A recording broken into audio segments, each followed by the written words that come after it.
தான் போதைப் பொருளை பயன்படுத்தியதாகவும் தவறு செய்துவிட்டேன் என்றும் நடிகர் ஸ்ரீகாந்த் ஒப்புதல் அளித்ததாக தகவல் வெளியாகியுள்ளது. போதைப் பொருளை வாங்கி பயன்படுத்திய புகாரில் ஸ்ரீகாந்த் கைது செய்யப்பட்டு சிறையில் அடைக்கப்பட்டார்.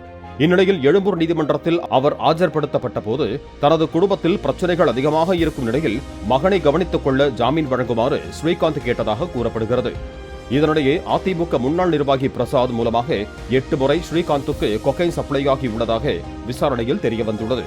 இதனால் இருவரையும் ஒன்றாக விசாரிக்கும் வகையில் அவர்களை காவலில் எடுக்க காவல்துறை முடிவெடுத்திருப்பதாக கூறப்படுகிறது. பார் மோதல் வழக்கில் பிரசாத் சிறைக்கு செல்லும் முன் 250 கிராம் கொக்கைன் தன்னிடம் கொடுத்ததாகவும் ஸ்ரீகாந்த் தெரிவித்ததாக கூறப்படுகிறது.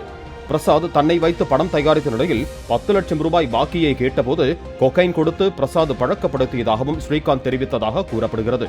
மேலும் பணம் கேட்கும் போதெல்லாம் கொக்கைன் கொடுத்து பிரசாத் பழக்கத்தை அதிகப்படுத்தியதாகவும் ஸ்ரீகாந்த் கூறியதாக தகவல் வெளியாகியுள்ளது.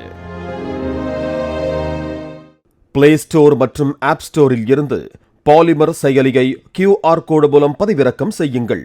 செய்திகளை உடனுக்குடன் பெறுங்கள்.